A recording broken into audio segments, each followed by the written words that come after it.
Now the Spirit of the Lord is the one that speaks through me. Before my mother's womb, he ordained and knew me, ransomed me, and placed his words upon my tongue. Few are chosen, rest assured that I am one, an ambassador for Christ, his beloved Son. And by his word, let souls be one. So welcome everyone to this listening party. Sit back and let your souls be hearty. Celebrate with me the gift that God has imparted. And what better way to get this party started than to give him the stage, because he knows where your heart is. Holy Spirit, you are welcome in this place. Give me the boldness to look upon each face and speak every word that you've given me to say. With no fear I speak truth, I won't deviate, and I'm confident that all will go great. So let your presence saturate this place. I breathe in your spirit, I intake a river full of life, watering every dry place as I flow to the notes that heaven navigates. Let it bless every listener and free them today. Let the truth of your word draw souls to be saved. Let the comforter comfort hearts today, and let the light of your word show them the way. Every time I write, I tell his story as I bask in the truth of his word before me. He opens up to me and shows me his glory. He gives me the strength to keep on soaring, and when I open up my mouth, for him I'm roaring. And the Spirit of the Lord goes before me, to the captive set free, that's reassuring. Over the years he strengthened my inner core, and every day I wake up just seeking him more. Am I ready for this? In my spirit I'm sure I am in Christ, and my Father I adore. He redeemed me from destruction, I am his ambassador. As the world turns and open up the door, I step in with purpose to win souls for the Lord. Every time I write, I tell a story as I bask in the truth of his word before me. Every time I write, I tell a story as I bask in the truth of his word before me. Every time I write, I tell a story as I bask in the truth of his word before me. Every time I write, I tell a story as I bask in the truth of his word before me. Every time I write, I tell the story as I bask in the truth of his word before me.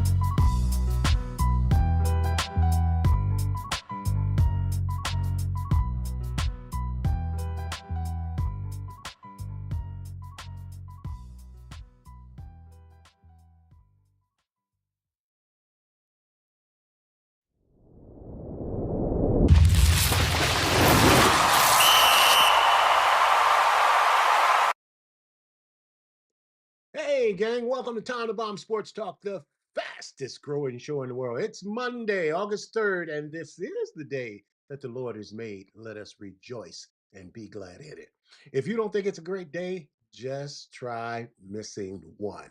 And we, LOVE, love sports and the Word of God on the Time to Bomb Show. Hey, gang, we are live on YouTube. We're having some issues on Facebook. I apologize to my Facebook families, but just switch over. Go to YouTube and put in Tom the Bomb Sports Talk, and it'll pop right up. You can watch us right on your TV. You can also contact us by email at info@tomthebombsports.com. And of course, you can always visit our website at www.tomthebombsports.com. Look, I just had that mocha blast, and I'm not a coffee drinker, so that caffeine has just kind of got me a little juiced and jacked. That's Lori here dropping stuff. That's okay. We love her. Hey, gang, we'd like to personally thank you all for your prayers and your support for contributing to the show and our ministry. This is our ministry. We sincerely thank you for that. With that, we appreciate your patronage, and you can bless us to keep creating compelling content and spreading the word of God. Our business cash app here is hashtag $ Tom the Bomb Sports Talk. Again, that's $ Tom the Bomb Sports Talk. And we sincerely thank you, and may God bless you 100-fold return on the seed that you sow into our ministry at the Tom the Bomb Show. As usual, we want to start off by thanking God for all the wonderful things that he's already done for us and the new things. Felix, we are always so excited about the new things happening in 2026. Our theme for 2026 is the year of discovery for grace and beyond in 2026, so that we can be transformed to a level that none of us has walked in before. And our goal is literally for 2026 can be the best year of our lives. It's August. The year is flying by, guys. Can you believe it's August 3rd? It's August. It's the dog days of August. That means baseball, Felix. Our foundational scripture is found for 2026 is found in 2 Peter 3:18. And this is the Good News Translation Bible. And it says, but continue to grow in the grace and the knowledge of our Lord Jesus Christ. To him be the glory now and forever. Amen. To God be the glory. Hey, gang, I'm pleased to announce our Community Hope Center at VCCI, Victory Christian Church International.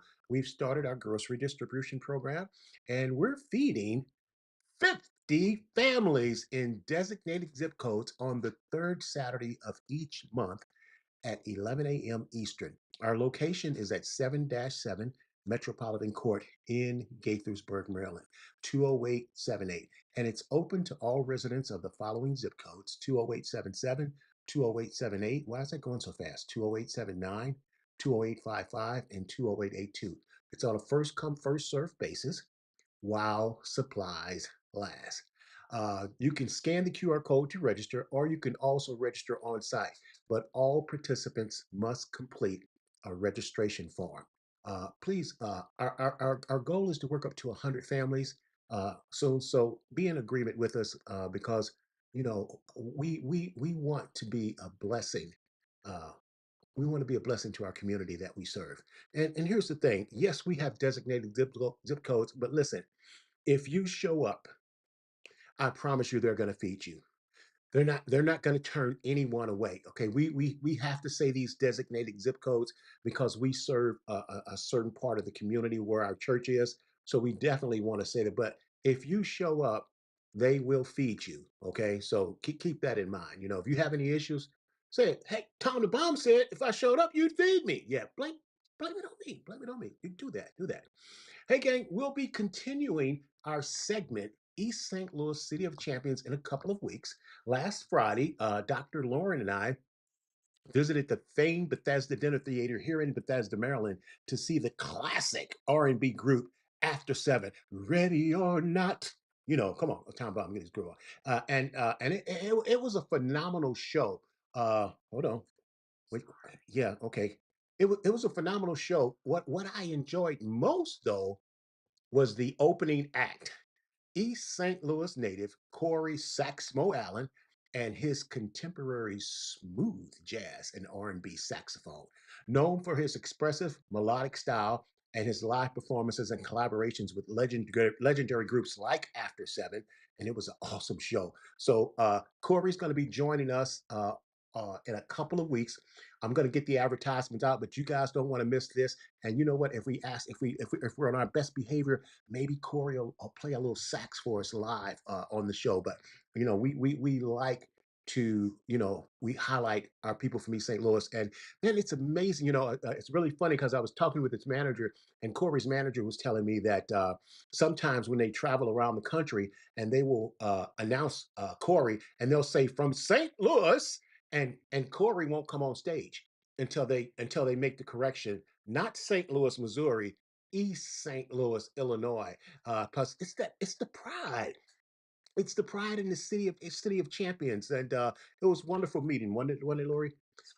Hey, gang, listen, we got no trivia questions today, but Felix, Troy, we do have a poll question today. Since we're going to be talking baseball, we're talking baseball. Yep, we're going to be talking baseball today. I thought we serve up a baseball poll question. So here we go. Okay, today's poll question: pick your best lefty righty 1-2 punch. Now, Felix and Troy, I don't know if you guys can see this, but I've broken this down into categories. So let me give you the lefty righty punch. Okay, A, left, and remember, this is lefty righty power hitters that you got to face. A is Barry Bonds and Albert Pujols. Okay, babe. Uh, okay, go ahead. Go ahead. Next is B is Babe Ruth and Willie Mays.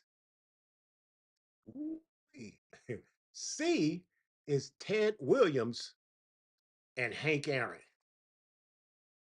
And D is Lou Gehrig and Miguel Cabrera. Which 1-2 punch would you least like to face? A, B, C, or D? Felix, let's start off with you. A, B, C, or D, which one of these 1-2 punches would you least likely to face? A. Barry Bonds and Albert Pujols. B. Babe Ruth and Willie Mays. C. Ted Williams and Hank Aaron. Or Lou Gehrig and Miguel Cabrera. Felix, what 1-2 Now, punch you want? I'm going to say this. This goes back to what I say about the eras in baseball. I mean, you're talking about the home run hitter. You're talking about the home run leader all time in excuse me, Barry Bonds and Pujols. They played in competitive eras. I probably say A. I know it's controversial. You probably would definitely. I definitely had my heart saying going. I wouldn't want to go against any combination that includes Hank Aaron. Then also, of course, the what's it called? The popular answer would probably be Lou Gehrig. But yeah, I'm going to have to go with the Bonds and Pujols combo. Okay, all right. Troy, who do you like? A, B, C, or D, and why, Troy? I'm gonna say Bonds and Pujols as well. Hold on, Troy, you're Uh, breaking up. I didn't hear nothing you just said. I said I'm gonna say Bonds and Pujols as well. The reason why is because Barry at one point in his career wouldn't get but one pitch a game, Mhm. and the one time he would get that pitch to be able to hit, he would send it 450 feet in the water over the stadium. Um, Albert Pujols, you being a Cardinal fan, I got a chance to see a lot of Albert Pujols growing up. And Albert Pujols is one of the clutcher hitters I've ever seen play the game as a novice baseball fan. Mhm. So with that said, of course, Babe Ruth and Hank Aaron and you said Lou Gehrig and I can't remember the other people, but it don't even matter, Lou Gehrig and right? If Miguel you Cabrera. give it don't matter, Uh-huh. right? If you give Barry Bonds the opportunity to hit and then have Albert Pujols be able to back him up, it's a good chance that you could put 2 runs up on the board quickly if no one's on base. Yeah, I'm gonna say A. Well, you know what? You can put up 2 runs with any one of these guys. Troy, this is the Magic Johnson, Larry Bird, Troy Polamalu, or Ed Reed. This is the whichever one you don't want. That's the one I'll take. And for me, before Shohei Ohtani, and I know people think I'm crazy, but before Shohei Ohtani, Willie Mays is the greatest baseball player that ever lived. Period. Period. Willie Mays. And then you got Hank Aaron. Hey, I'm sorry. Then you got Babe Ruth. For a long time, the all-time. So I'm thinking, how can you go against Babe Ruth and Willie Mays? And that's what I was thinking. But then I did exactly what Troy and Felix just did. And listen, Barry Bonds and Albert Pujols are the only two that both have 700 home runs each or more. So Barry Bonds and Albert Pujols together have over 1,400. Listen to what I just said. 1,400, 1,400 dingers just between those two. So, yeah, the Babe Ruth. Yes, the greatest player I've ever seen, Willie Mays. But they don't have as many as Barry Bonds and Albert Pujols do. So because of that reason, and I was trying to be objective, Felix, because Albert Pujols is my favorite baseball player of all time, and he's a Cardinal. So I was trying to be objective and go, but I have to agree with the young bloods. It's got to be A, Barry Bonds and Albert Pujols for exactly the reason Troy said. Barry got one pitch a game and he didn't miss it. And here's the other thing: we're talking about a 1-2 punch, left-handed, right-hander.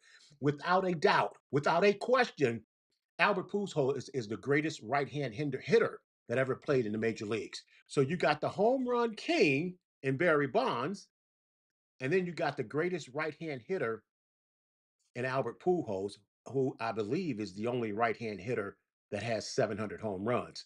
So I'm in agreement with you guys, and I'm going with A. But here's what we want to know for you guys out there, sports fan. Tell us on YouTube, Facebook, who do you think? Who do you like? A, Barry Bonds, Albert Pujols. B, Babe Ruth, Willie Mays. C, Ted Williams, Hank Aaron. How can you leave Hank Aaron out of this conversation? And D, Lou Gehrig and Miguel Cabrera. So we want to know what you guys think. You guys write this down because I'm in 100% agreement with Troy and Felix. So that's our poll question for today. Okay, sports fan, Last week, we talked about LeBron James being traded to the Philadelphia 76ers and joining Jalen Brown, Joel Embiid, Tyrese Maxey, and VJ Edgecombe. Now, I want you to imagine this. What if Steph Curry joined the 76ers and that lineup for the 76ers? That's ridiculous. That's exactly, you got to stop. You got to stop. You got to stop. You got to stop. You got to stop. Okay. That's exactly what's happened with the Los Angeles Dodgers. The Dodgers have just done that by acquiring two-time reigning AL Cy Young winner, ace pitcher Tarik Skubal from the Detroit Tigers. Okay. In a Major League Baseball trade deadline blockbuster deal, the Tigers received a package of three prospects in exchange for maybe the best pitcher in baseball. The Detroit Tigers get outfielder Zaire Hope. He's number 25 in Major League's top 100 pipeline, Felix. They get River Ryan. He's a right-handed pitcher. He's number 68 in the top 100 pipeline, and Brady Smith, another right-handed pitcher. Now, Scooble 29 is a pending free agent entering the open market this upcoming offseason. So he's like he's really a 2-month rental. Okay. He'll reinforce an elite all-star pitching rotation ahead of the postseason for the Dodgers, alongside that Hollywood rotation of Yamamoto, Blake Snell, Tyler Glasnow, and of course, Shohei Ohtani. Listen to me, folks. I love baseball. It's my favorite sport. It's always been my favorite sport. And this Dodger pitching rotation is the best in the history of baseball. Like I said earlier, this is Steph Curry joining the 76ers with LeBron James, Joel Embiid, Jalen Brown, Tyrese Maxey, and VJ Edgecombe. Come on, Tom the Bomb. The best in history? Isn't that a bit of hyperbole, Felix? Okay, big boy, state your case for the 2026 Dodgers being the best of all time. Okay, Felix, you the teacher.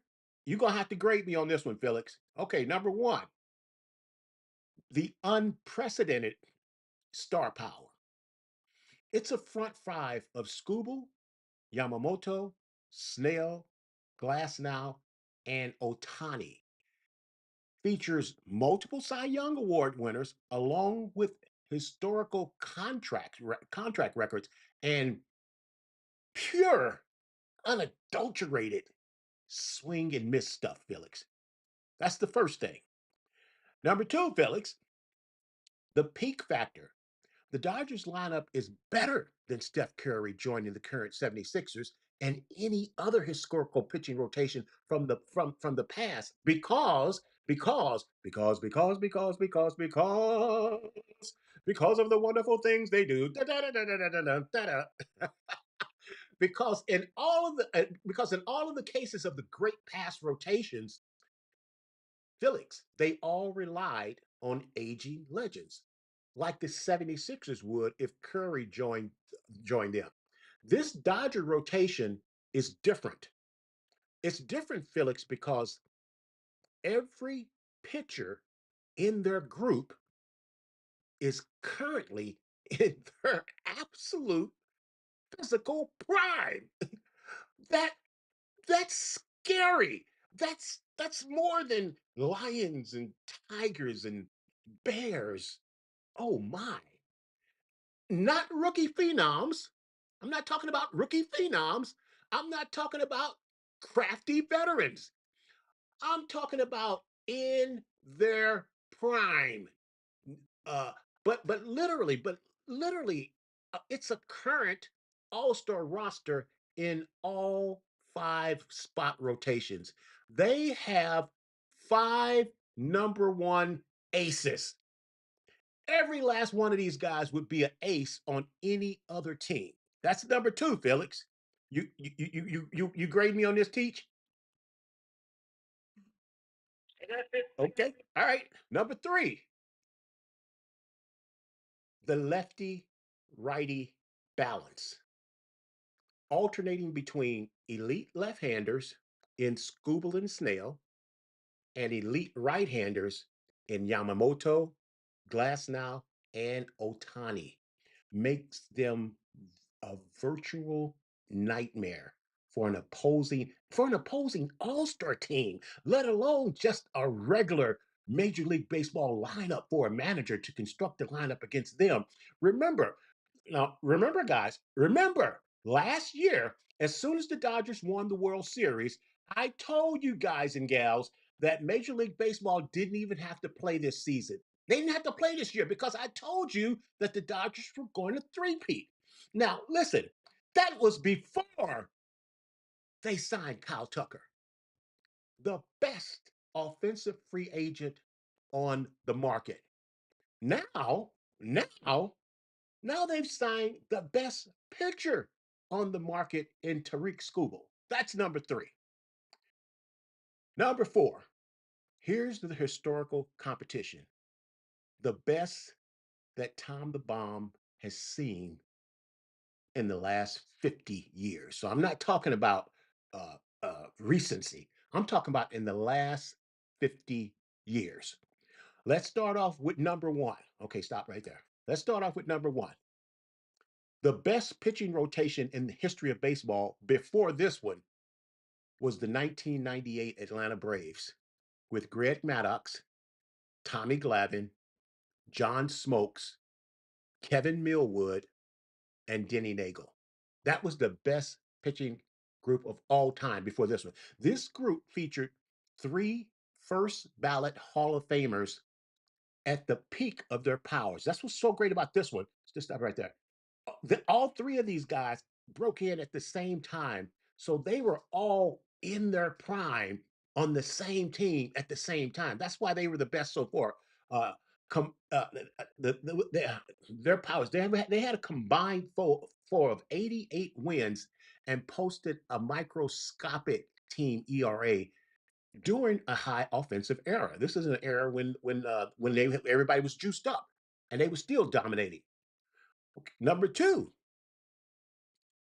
is the 1971 Baltimore Orioles with Jim Palmer, Dave McNally, Mike Cuellar, and Pat Dobson. Now, this is the only rotation in modern history to feature 4 20-game winners in a single season on the same staff. Say no more. Say no more. It's now, if you have one 20-game winner on your team, that's amazing. If you have 2 20-game winners on your team, well, that's Sandy Koufax and Don Drysdale. I think that's the name. But to have 3, that ain't never been done. The 1971 Orioles had 4 pitchers with 20 wins on the same staff in the same season. And they're second. Next is the 2011 Philadelphia Phillies, featuring Roy Halladay, Cliff Lee, Cole Hamels, and Roy Oswalt. They were known as the 4 Aces, and they lived up to the hype by leading the Phillies to 102 wins and combining for one of the highest modern WAR totals by a pitching staff. Now, one of the best staffs ever, and shockingly, they lost the National League pennant to my St. Louis Cardinals that year. Go figure. Cardinals beat them. They still can't fathom that in Philadelphia, Felix. And then last is the 1993 Atlanta Braves. This is a tie. The 1993 Atlanta Braves and the 1965 Los Angeles Dodgers. In 1993, the Braves added and traded for Greg Maddox to peak Tom Glavine and John Smoltz duo, while the 1965 Dodgers relied on Sandy Koufax and Don Drysdale to carry them to a title in 1965. So I actually split those teams with a tie. That's how we do. So, Felix, here's why the 2026 Dodgers might, might fall short of being the best ever. Okay. Might. Okay. Number one, it won't be because of their talent, but the way modern baseball is played today. That would be the reason. Well, the first thing is the innings and the durability. The legendary rotations of the past routinely threw 220 and 250 innings per pitcher each season. Due to modern sports science, injury history, and especially like Otani being his two-way workload, the Dodgers will likely manage everyone usage, i.e., Troy, load management in the NBA. They'll load management tightly. They won't rack up the traditional volume metrics of older eras. Remember, the Dodgers are the favorite to win the World Series for the next 4 years. Wait. Was that a typo? What you just said? No, no, no. Listen to what I'm saying. The Dodgers are the favorite to win the World Series for the next 4 years. They literally can coast through the long 162 game season because they don't have to win their division. They just have to make the playoffs. Yeah, they just have to make the playoffs. Yep. Wild card or division champs, they're still the favorite. It don't matter if they're a wild card team. It don't matter if they're division champs. The Dodgers are going to be in the playoffs, and when the playoffs start, you're not beating them, man. Are you crazy? The next reason is postseason execution. Like I mentioned earlier, that the 2011 Phillies team was loaded. They were loaded, and the 86 win. They had 86 win season of the Cardinals had 86 wins that season for the St. Louis Cardinals. So the Cardinals didn't just upset the Phillies; they won it all that year. They got healthy at the end of the season. Their team, that St. Louis Cardinal team, had not been healthy for the whole year. And then they got healthy the last month of the season. And then they won it all. Okay. And they got on a roll. And then they defeated a heavily favored Texas Ranger team that year. So true historical greatness is cemented in October. Reggie Jackson, Mr. October. Now, the 1993 Braves and the 2011 Phillies and the 2001 Mariners all had historic regular season pitching staffs, but yet they failed to win the World Series. So this Dodgers rotation will ultimately be judged by whether they lift the trophy, but I already spoiled it for you and told you that they will. So on a per innings, per talent basis, it's not even close. This 2026 Dodgers group is the most gifted starting five rotation ever put together in the history of baseball. Now, of course, they'll need to stay healthy and they'll need to dominate the postseason to take the historical crown from the 1998 Braves or the 1971 Orioles.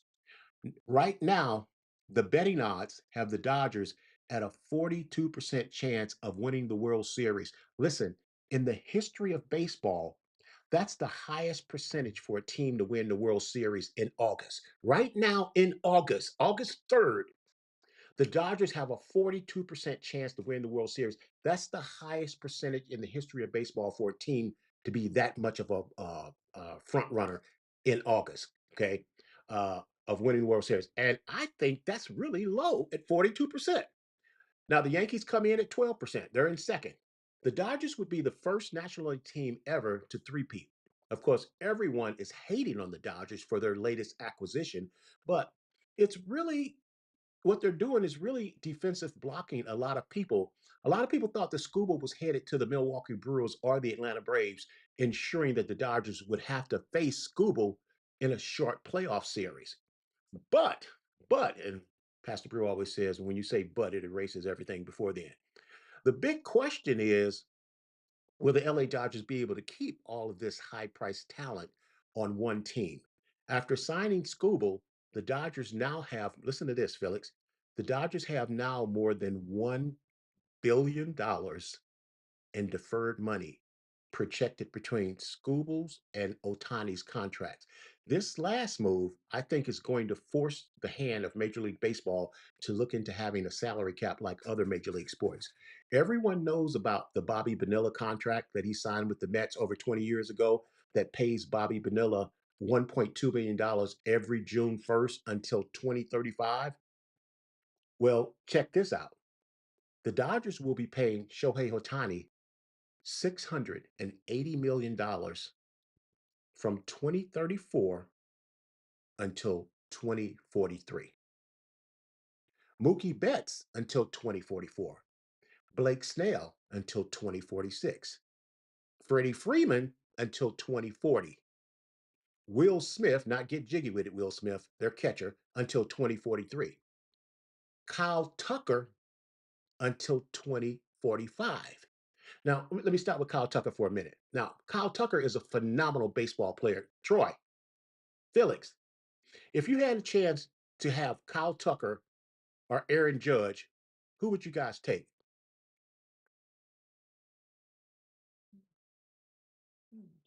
That's not the rhetorical question. It's No, Aaron. no. If you, I want to hear from you guys. If you had a chance to have Kyle Tucker or Aaron Judge, who would you take? Aaron Judge. Aaron Judge. Felix, who would you take?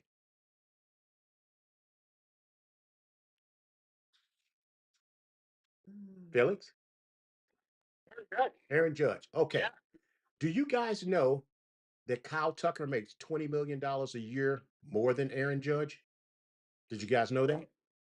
$20 million more a year than Aaron Judge. They'll be paying Kyle Tucker until 2045. Yamamoto gets $325 million over 12 years. And here's the thing. These top stars want to play for the Dodgers. So don't be surprised if Skubal remains a Dodger after this year is over. The last thing I'll say on this topic is if the other major league teams didn't like it, they could have stopped it. Remember, this was a trade. This was a trade for Skubal. And all the Brewers or the Braves had to do was offer more than what the Dodgers did because Skubal's salary for the remainder of the season is only $10 million. And that's nothing for a player of his caliber. The Dodgers offered some good prospects, but it still only amounted to a bag of chips to obtain possibly the best pitcher in baseball. The Brew Crew should have come strong to the mic and challenged the Dodgers in the playoffs.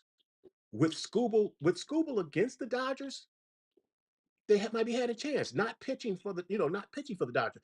There, and here's the other thing too, Philip. There's a lockout that's coming soon for Major League Baseball. It's inevitable.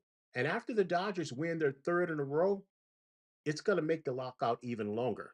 But don't blame the Dodgers. They're just working the system better than any other team. That's great leadership at the top.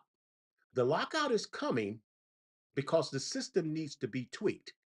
That's what the collective bargaining agreement is going to be all about, along with how to implement an agreeable salary cap. Okay, Felix, Troy, I need to hear from you guys on this subject now. I know I got long winded there, but I had to defend why I felt like they were the best pitching rotation in the history of baseball. Felix, start us off on this. I know that's a lot, but it's baseball. It's a baseball show today. So, Felix, jump in there. Tell me what you think. Is this the best pitching rotation in the history of baseball? Yes, no. Tell me what you think. Well, I'd say that's kind of hard to judge. I would definitely say, and I usually like to err towards, now this isn't recency bias, but I usually err towards the side of modern players because sports are more competitive than ever nowadays. But the thing about baseball, you have to understand that it's kind of the other way around when it comes to pitching. They're dealing with the best players than they're ever been nowadays. I mean, so the numbers are going to be a bit off. I mean, potentially could the Dodgers have the best pitching rotation ever? But that's really hard to confirm because again, they're going to, on average, they're going to be giving up more hits or more runs than say a team like regardless than a team from say the 70s or even the 90s, even the 2000s. So I would say I would err towards the side of yes, still. But that's again, that's not as decisive as I normally would say. Troy, what's your take on this? Well, I don't watch baseball like y'all do, so the reason why I'm gonna say no. Well, one, I just don't know, right? But until it's done, you can't go off potential in comparison to just guaranteeing that they're the greatest ever. That's a bold statement to say about anybody and anything. Um, so until the season's over with and we see why they're able to then take those signs that they've had at other teams to then bring it to the Dodgers, until that happens, I can't confirm that they're the greatest ever. Well, you always, in all sports, you play the game on the field. You don't play the game on paper. But Troy, Felix, who's going to beat this Dodger team? Tell me. I want to know who's going to beat this Dodger team. Well, That's a great question. I mean, I don't know, man. But I mean, the same Dodgers team went in seven last year, and as good as they were last year, right? They still had to, finish it off in the eighth, ninth inning of the, game seven of the finals. I mean, of the World Series. So, I don't know, man. Felix? Right. So I would say that if you talk about a team that could beat the Dodgers, you're going to have to talk about a team that's not only well managed, but they need the talent to back it up. So you look at the Blue Jays last year.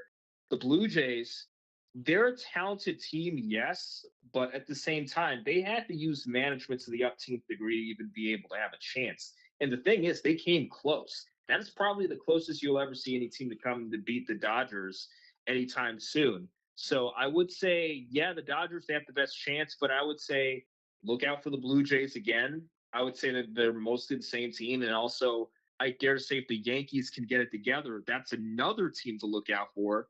Then also, again, we've been talking about the Detroit Tigers. And the thing about baseball is there are only but so many spots in the playoffs every single year. And there are a lot of very good teams that don't make it.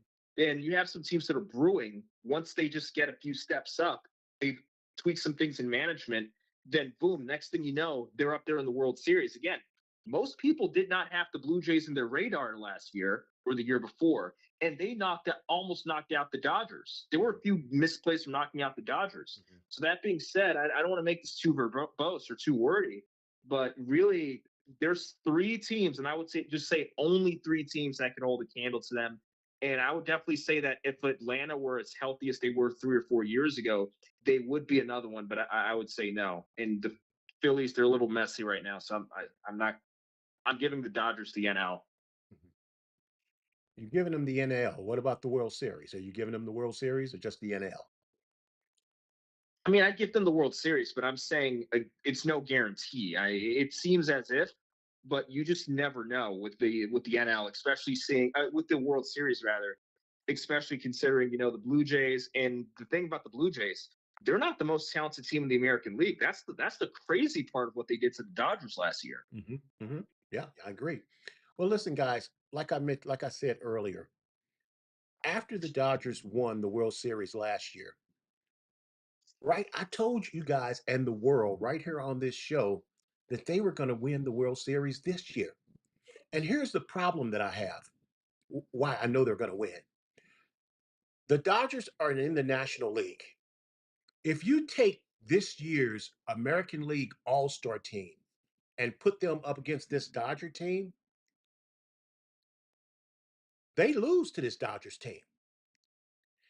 The American League All-Star team is not going to beat this Dodger team because good pitching shuts down good hitting. And if you put the American League All-Stars against this team from 1 to 9, you got an All-Star in every position. But good pitching shuts down good hitting. And they have aces. They got 5 aces. If if you're playing poker, unless you're playing with a wild card, you can't have 5 aces in a poker hand unless you're playing with a wild card. These guys got 5 aces. Each one of these guys would be the number one pitcher on any other team that they got traded to. And that's why it's Katie bar the door. It's Lions and Tigers and Bears. Oh my, nobody's beating the Dodgers. They're going to be the favorite for the next 4 years. That's crazy. Let's take a commercial break and we'll be right back.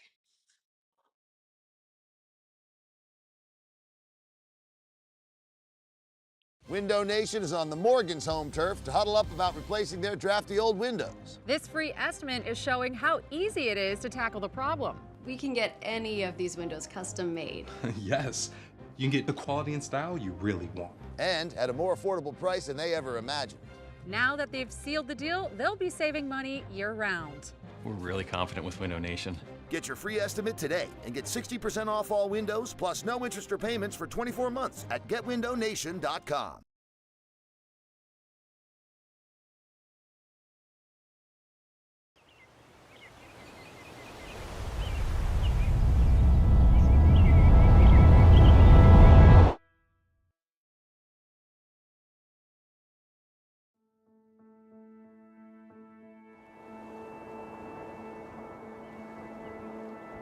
Sheltered by the Sea of Cortez, Danzante Bay is a pure and peaceful oasis, an uncrowded retreat where your options are as vast as your views. If you're seeking a vacation that defines luxury and the true relaxation, look no further than Villa del Palmar at the islands of Loreto. A splendor of true Mexican hospitality effortlessly blends with rich materials and insatiable comforts to bring guests the ideal home away from home experience. With its quiet beaches, scenic vistas, rich history, and astounding surrounding natural habitat, you'll feel as though you've been swept off to paradise.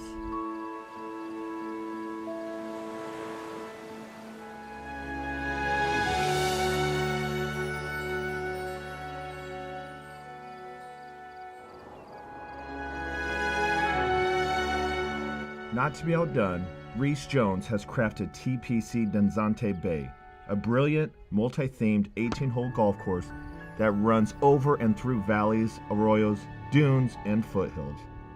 From every angle, striking images of the islands of Loreto and the surrounding mountain range take your breath away, while the challenging yet rewarding Baja Golf Course beckons you to return for more. It is an honor and my pleasure to welcome you to the world's most beautiful sunset and so much more.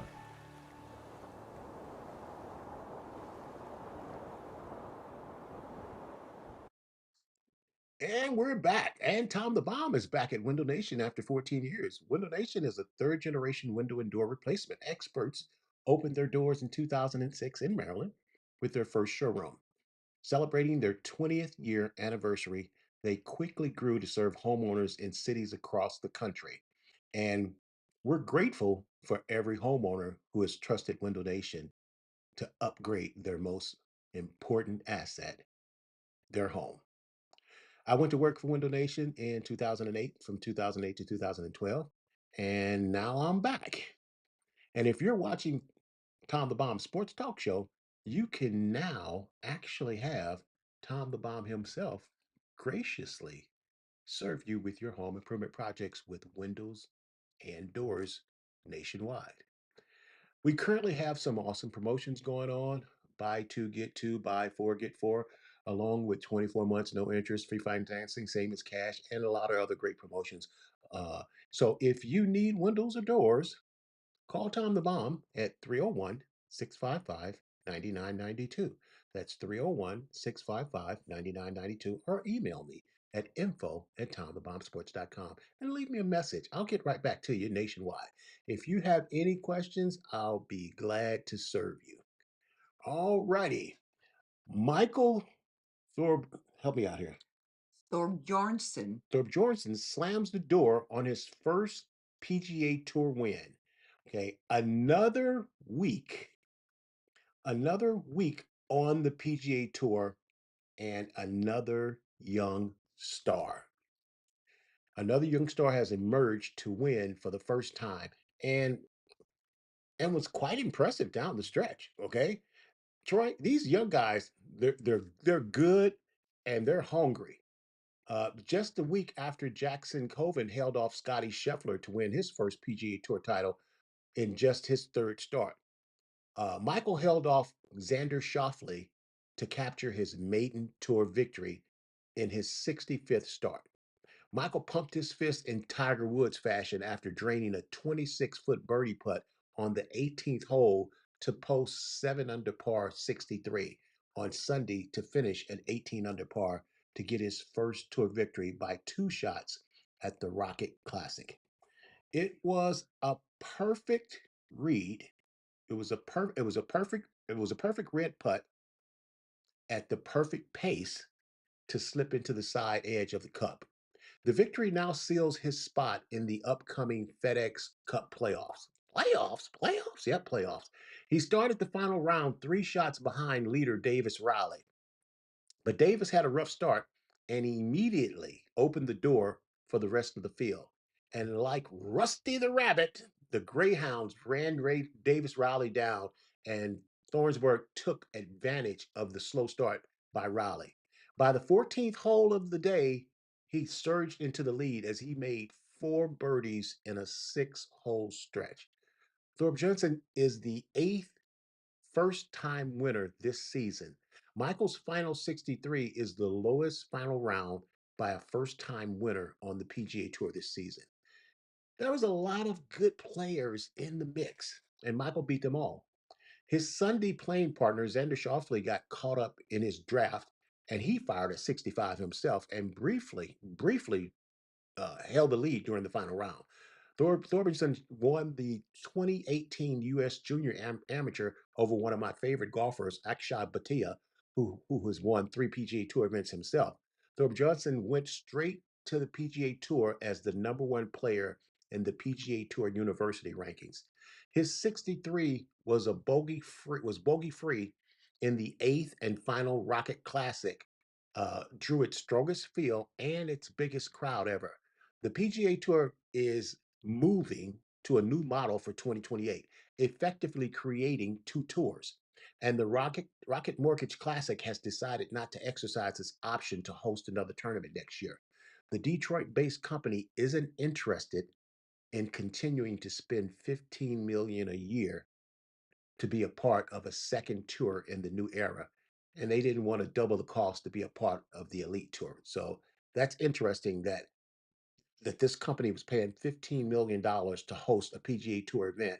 And for them to stay in the top tour, they literally was going to have to double that and pay $30 million. And Rocket Classic said, "Nah, I don't think so. We done PGA Tour. You let somebody else have it. You let somebody else give you $30 million to host the tournament." You guys know that these companies pay that much money to host these tournaments, Troy? Absolutely. As a matter of fact, I don't want to go too off topic, but literally that's how the Commanders' name got changed. FedEx put a lot of money into that $2 billion into the stadium name. It was so much money that when they threatened to pull it if the team didn't change their name, of course, the Commanders, as they're now known, followed suit. Mhm. Yeah, that's big bucks, man. That's big business, man. That's big business. Okay, Phillips, let's talk about the Commanders training. Let's talk about the Commanders training camp, Felix. Tell us what's going on. First off, I want to start off with the kicking unit. Now, this sounds crazy that I'm starting off with the whole training camp, and there's a lot to talk about. Okay. And the reason I'm starting out with that is because if you look at the Commanders in the past few years, they've lost crucial games because of missed field goals, missed opportunities that could have turned the tide of various games, possibly this past season by domino effect. But here's the thing: they have 2 kickers. Both kickers have been fairly consistent. They've been perfect as of Thursday. Then, of course, he had a few misses on the Saturday training. But today, both kickers, again, neck and neck race. They went 6 for 6. Longest field goal that both kickers had, 58 yards. So, again, it's not like the chip shots or what have you. The longest on Thursday was like 47. And that's not much. That's considered bare minimum range or below bare minimum range in the modern NFL kicker. But when you're going 58 yards and you're doing perfect, everything else, including that, that's good news for the Commanders. So it's just a matter of who continues to do better. They're going to judge how much they made the kick by, how much power, not just, how they say this kick would have been good from 60 out, so on and so forth. They'll be judging it from that point. It's that close. Then beyond that, I want to talk about Sonny Styles, the first round pick, and I actually should have let off with the Sonny Styles story. Mhm. So during training camp, he actually got beat by Bill Krosky Merritt on a route. So of course they had him doing coverage, and I get it. He's a linebacker; he's not supposed to be doing coverage. But we're talking about his skill set, his speed. They're saying he could potentially bring a generational level of talent at the linebacker position or in defense. Mhm. So that being said, maybe that being the case, they probably want to look at his roles or what he can do. So again, Bill Krosky Merritt, we already know how dangerous of a runner he is. So we're just thankful he's continuing that trend. But as for Sonny Styles, he did have a great practice today. So that being said, you can still have him in the traditional blitz scheme, run defense. Of course, you can probably have him play zone in some cases where, hey, maybe they're going in a multi, say 3-4 plus receiver set. Maybe you can have him in that situation. But okay, maybe you don't have him running off the edge to guard running backs man to man going towards the flanks. But still, I'd say, yeah, we're just looking at Sonny Styles, but I'd say talent wise, overall, he promises to deliver what we expected. It's just gauging his talents or limits or what have you. Pardon me. There are a few injuries. All are considered to be minor. Nick Allegretti, we're just looking at him. Trey Amos, he's back and ready to go. You had the backup receiver Burks, who had made the spectacular catch against Denver. He did another one during Thursday. He suffered an injury, but he's back on the field. Terry McLaurin with a spectacular catch today. And just overall, good stuff from the Commanders. So, of course, we got to temper ourselves. We got to remember, what did Allen Iverson say? We're talking practice. Practice. It's just practice here. Well, Felix, how's JD5 looking?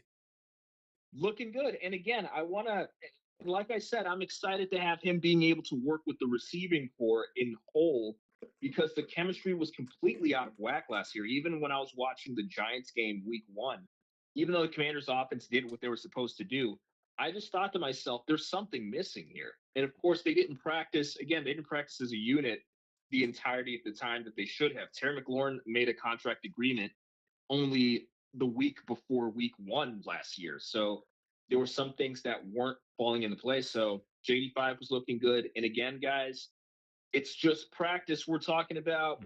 Getting excited during training camp. Us Commanders fans have a word for that. We call it Ashburn syndrome. We practice in Ashburn, Virginia. So we got to tone down the Ashburn syndrome a little bit. But so far, so good. Okay, Phyllis, we got to land the plane. I don't think we're going to have time for the MLB power ranking. So, because we've been talking baseball. Sure. Well, I'm sorry. Go ahead, Felix. Go ahead. I was hoping you'd do the power rankings. Well, it's okay. It's if you do it, but you got to do it really fast, because we got a lot to cover before we get out. So, what do you want to say about the power rankings, real quick? You got them on hand? No, I do not. So let's move on. We'll get to power rankings. We talked a lot of baseball. Troy, let's talk NFL fantasy football. Troy. Yeah, man. We're back around that time of the year. August 4th is going to be the Hall of Fame game coming up. I think it's the Cardinals and the Titans, if I'm not mistaken.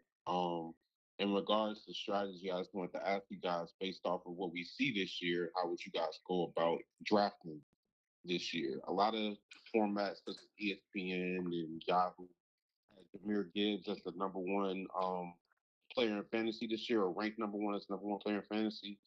I did a mock draft earlier, and the one thing I'll say is that there's a lot of talent that gets mixed in the 4th and 5th round. So if you guys had the perfect opportunity in regards to a draft like scheme, would you want to go quarterback early and try to get a Josh Allen, or would you wait and potentially get like a Joe Burrow or a Matt Stafford or a Baker Mayfield and just load up with talent around it? Well, let me start off by saying I've been playing fantasy football for about 14, 15 years, and I've never won.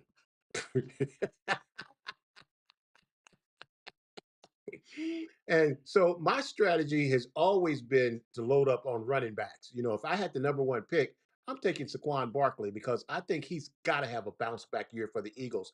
But that's just me. You're talking to a guy that's never won. Felix, what's your thoughts? I would say you pick the quarterbacks last. It sounds counterintuitive, but quarterbacks get into a rhythm much later in the season. So I would say what Troy said, that's sage wisdom right there. Yeah. Plus, a lot of times you can get what I consider to be a second tier quarterback, and he can be a great fantasy football player for you because his team is usually always playing behind. So he's going to rack up 300 or 400 yards. And, just depending what your fantasy league rules are, I think that's really the key. If you're playing traditional fantasy or the league that I played in, where they had these funny rules, that, your quarterback could throw 5 touchdowns, but if he didn't throw over 300 yards, he didn't hit the bonuses. So it really kind of depends on what your fantasy league rules are. And last year was the first year that I didn't participate in fantasy football. And I really, really, really enjoyed the football season because I wasn't in fantasy football. So I know a lot of people that I know are looking forward to me getting back in fantasy football this year, but I don't think so. I don't think I'm gonna do it because I really enjoy just being able to watch the games for sheer enjoyment rather than watching the game to see what my players are gonna do. Troy, what's your take? Yeah, that's fair. I mean, for the football fan that just wants to sit back and not have anything else to stress about outside of their team winning or losing, yeah, it's a smart bet to just stay away from fantasy. But I feel like fantasy football has become such a staple in our culture. Mhm. There are people that don't watch football that participate in fantasy football. That's crazy to me. So That's crazy to me. but it's fun Uh-huh. because it's a way to stay interactive and find ways to become more knowledgeable about not just your team but other players around the NFL. So I think from an NFL standpoint, they've done a great job of marketing it because the more and more people that subscribe for fantasy football, the more and more people that are going to want to subscribe for the red zone. Mhm. And more and more people that are going to want to watch Right. on Sundays, not just at 1 p.m., but Mhm. at 4 p.m., not just at 4 p.m., but prime time, Mhm. right? Not just that, on Saturdays when they have games over in, other parts of the world. Mhm. Like it's definitely they're finding ways to make football as like America's pastime. We talked about this last week. I was talking to my mom and I was talking to you about it, about how I think that baseball is still America's favorite pastime just because of how popular it is in No. general for years. Mhm. But you make good arguments about how football is just, kind of just taking that next step. Fantasy football is the reason why.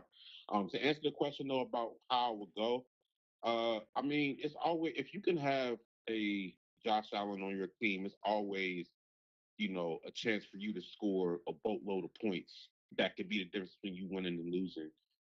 But I played against some guys, and I want to ask you guys about this, who have stacked up with their favorite team and just been killing people because they constantly get consistent points from them. Like for example, with Detroit, they had like Jameer Gibbs, David Montgomery, Amon-Ra St. Brown. There are guys in my leagues that have drafted all three of them and Jared Goff. And I'm thinking there's no way I'm gonna lose to this team that has all these Lions players. And then those four players alone will accumulate for 200 points. So I'm looking at it like, well, not 200, but more like Mhm. 150. But point being is they'll accumulate a lot of points if they all go off. So are you guys like a big fan of, stacking, the Rams players on your team, knowing that you can get Devontae Adams and Puka Nakua, depending on your draft spot, knowing that you can still get Matt Stafford with that. Or do you think that it's smarter to go about just randomizing it in regards to going from team to team and just going off of pure talent alone? Well, if you do that, Troy, then you always have that week where you're going to have that bye week, and half of your team is sitting on the bench because of a bye. Yes, you're going to get a lot of points. I think Detroit and the Rams were great teams to have multiple players on, But again, I reiterate that I've never won fantasy. So how much advice do you want to take Right. from me? Mhm. but but I would just say. I would just say, yeah, how much advice would you want to take from me? I've never won, but I never loaded up like that. I would never do that. Felix, what's your thoughts? Right. I would definitely say that with fantasy football, first, there's a lot to unpack what you just said. And I would say, yes, sometimes it does take away from the experience. I would say if you do fantasy football, you should definitely do it in a situation where, okay, you're doing it for fun, maybe not for money. I mean, unless it's like, Mhm, limited or zero risk, I mhm, would say. But like, yeah, I mean, but definitely it does take away what you come to football for. You find yourself rooting for teams that you usually don't root for. People rooting for their division rivals because they have a fantasy player there. Like, I mean, that kind of it. I don't want to say it's like almost unnatural or feels unnatural as a football fan, but like that's definitely something you never heard of 10, 20 years ago.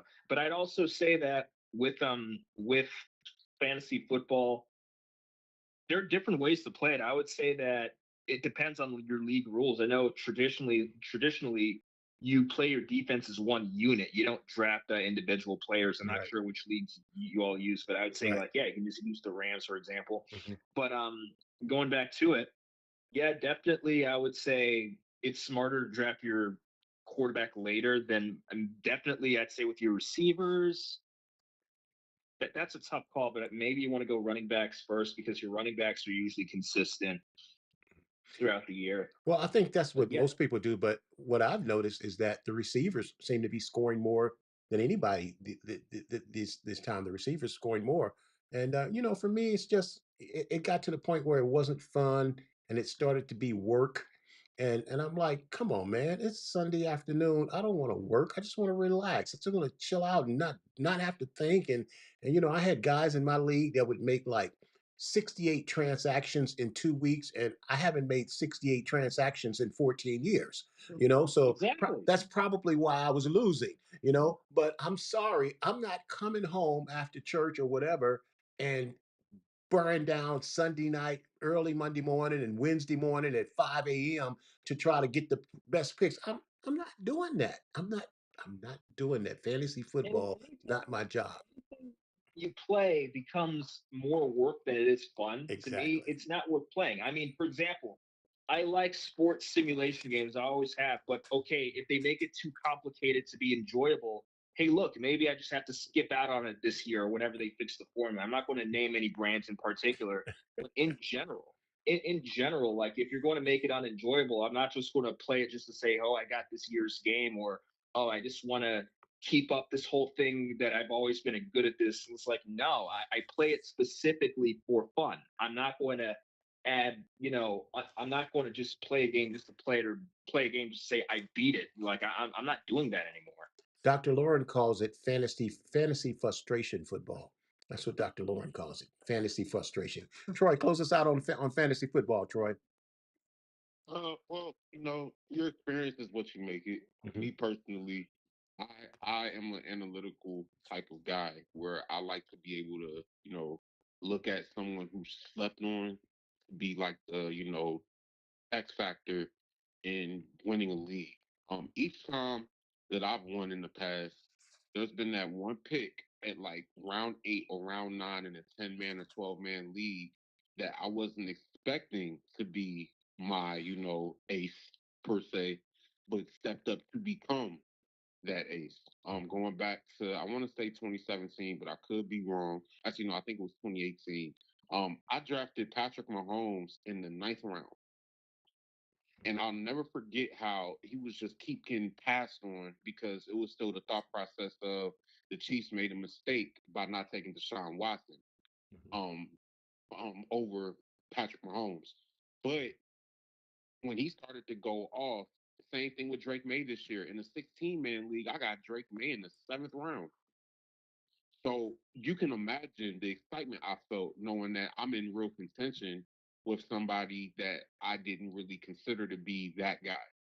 So, if you're the type of person that gets thrill and excitement out of, just being able to get better results than what you expect in anything that you got going on, fantasy football is one of those hit or miss things. Now, injuries definitely play a role in the experience. And I know a lot of people that think their team is good, then their star player gets hurt week 3. So that's where it can become frustrating. But like Felix said, if we can at least get in one league where it's no pressure, where it's no money involved, just to kind of, keep your mind fresh on not just the teams that you're used to, but the players and teams that you don't see because we don't have access to every team unless you have like the red zone or Sunday ticket, then yeah, take advantage of it. Well, there's definitely skill involved in fantasy football, but there's a lot of luck involved in fantasy football as well, which actually leads to Dr. Lauren's point, fantasy frustration football. Hey, let's move on. Hey, gang, let's wrap up the show. We lost some really close family type people to us. We're remembering Larry Cook. Uh, Larry is a wonderful guy. My nephew James' father-in-law. We had a chance to spend time and get to know him intimately, and he was such a cool, unassuming guy. And Lori, you're gonna have to jump in there. Just tell us a little bit about Larry. We love Larry. Lauren, what's your thoughts on Larry? He was just truly an authentic, Hmm. down to earth, transparent, and genuine individual. But the other thing was he was honorable. Hmm. He just had an honor about him, and it wasn't a honor over someone or anything like that. It was just an honor that comes with true dignity and being a person of character and integrity, and always being that same person of character and integrity. Um, and also really relatable. Absolutely. Larry was absolutely a man's man. He the type of guy you'd want to sit down and have a beer with and just, I say this a lot. When you have great listening skills, people like you when you're a listener. And Larry was a listener. He'd take things in, and really cool guy. And we're gonna miss Larry. We're praying for his family. We're lifting you guys up. So we recognize Larry Cook, who passed away early this morning. He had Also, fought a good fight too yes, for what a many good fight. years. Yep. Really. Also, we're remembering Robert L. Jones. I've known Mr. Jones for over 50 years. From a kid. Um, I actually went to school with Mr. Jones' son, Lamont. But before we even went to school together, we battled at East St. Louis Corey League.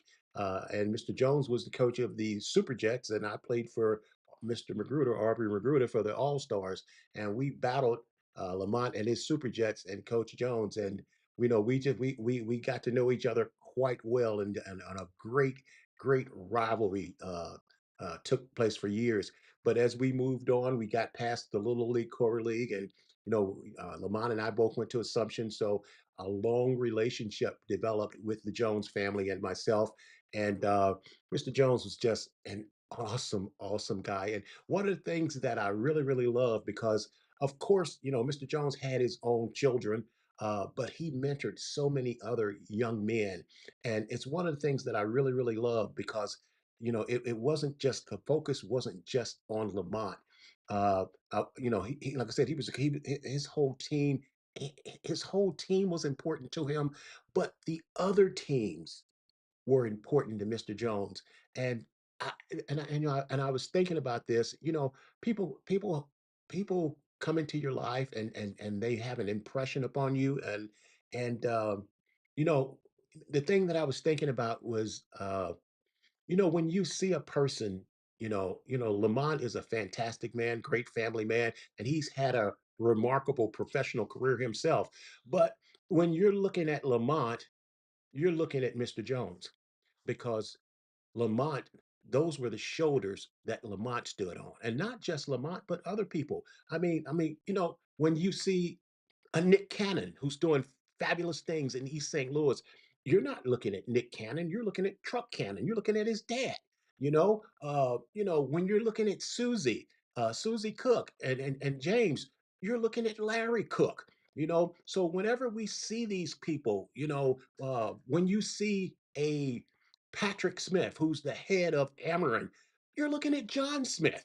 When you see a Patrick Gray, you're looking at George Gray. You're always looking at the people whose shoulders you're standing on. And this is important in biblical, because Jesus is always our example for everything. And Jesus said, if you've seen me, you have seen the Father, because I only do and say what my Father is saying, you know.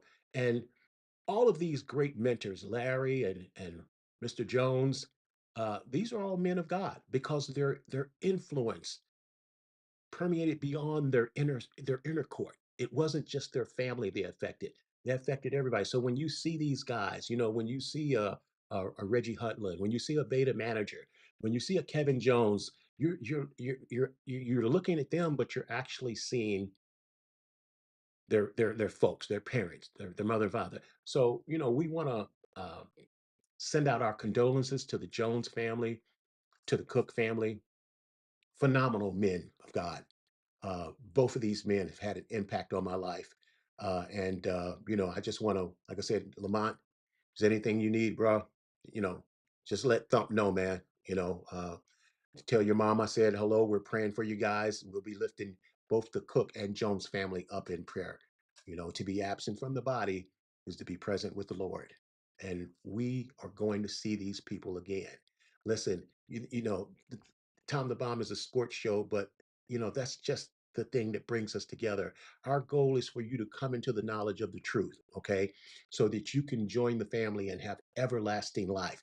This is what's really, really important. And this is really, really what the Tom the Bomb show is about. The sports just allow us to get past the noise. It allows us to get past the differences. It allows us to get past our races and our different religions, and it allows us to come together and talk. But once the talking starts, that's when you can really get to know these people. And we'll see Larry again. We'll see Mr. Jones again, as long as you come into the knowledge of the truth and accept Jesus as your Lord and Savior.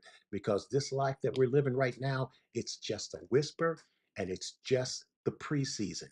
And our goal in the preseason is just to make the team.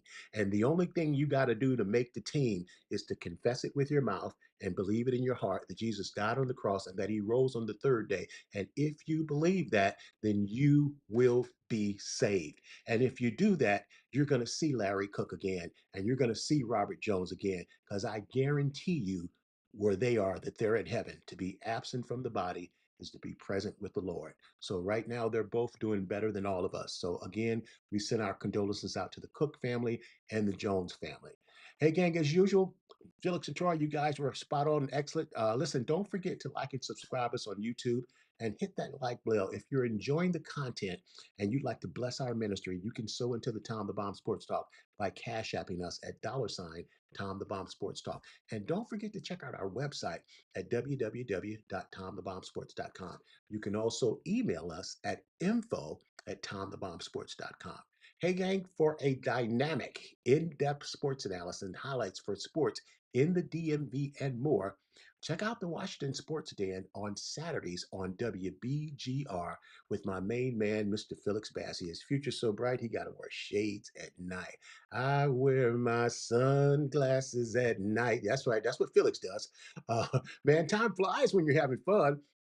We're out of time here, but we sure do thank you for spending your time with us. We sure do thank you for spending your time. We don't take that for granted. Listen, may the gates of heaven open and pour out an abundance of blessings down on you that there won't be room enough to contain it as you live off the overflow and step boldly into the realm of grace. Remember, if you want it, you got to confess it with your mouth and believe it in your heart that Jesus died on the cross and that he rose on the third day, not necessarily a Thursday, just for you. If it was just you and nobody else, he still would have came for you. Hey, gang, Tom Baum wants to leave you with a thought today. Duct tape may patch a lot of things, but 3 nails fixed everything. Remember, darkness cannot drive out darkness. Only light can do that. And hate cannot drive out hate. Only love can do that. May God bless you guys. We'll see you guys next week, this same bat time on this same bat station. Grace devotionals have moved to Saturdays at 8 p.m. You guys don't want to miss that because the lovely Minister Dr. Lauren V. Wood is on there. And she's bringing the word. You guys have a good evening. Felix and Troy, thanks. You guys are outstanding. Say good night, Felix and Troy. Good night. Night, guys. See ya.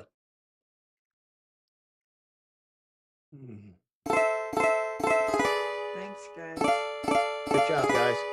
Like, how can, like, the scenes... Daughter of mine, this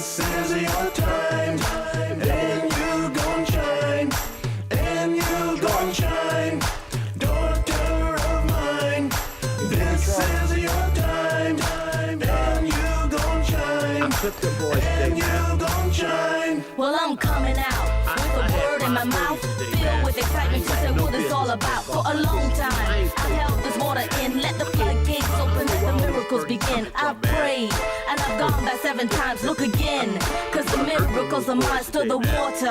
I'm about to step in like the pool of Bethesda, let the healing begin. This is your time, and you gon' shine, and you gon' shine, daughter of mine. This is your time, and you gon' shine, and you gon' shine. It took a minute to get my composure right. For years it seems like I've been fighting for my life. Confusing times when my days resemble nights. But now this eagle is about to take flight and soar out of darkness to his revelation light. Though the waves are rough, I step out my comfort zone to walk on water, cause I know I'm not alone. God's got my back and reminds me I'm his own. His words are sweet in my mouth, they taste like a honeycomb. And faith has opened up my eyes. I've been through the fire, tested and tried. As I study God's word, I finally realize that my purpose to visualize, to bring the unseen from the realm of under night until I walk into the fullness of a purpose-filled life, cause I'm light. Yes, I am light, and I shine bright. I am an investment of the Lord Jesus Christ. Not only am I light, I am salt. When I enter in, I add flavor to it all. I bring truth, there's no dispute. Jesus is the vine, and in him I take root. I am the head, and not the tail. I'm an overcomer made free to prevail. A new design, a special kind, ambassador followed by wonders and signs. I am light, and I give sight, leading lost souls to a glorious light. I am light. Daughter of mine, this is your time, and you gon' shine, and you gon' shine. Daughter of mine, this is your time, and you gon' shine, and you gon' shine. Daughter of mine, this is your time, and you gon' shine, and you gon' shine. Daughter of mine, this is your time, and you gon' shine, and you gon' shine.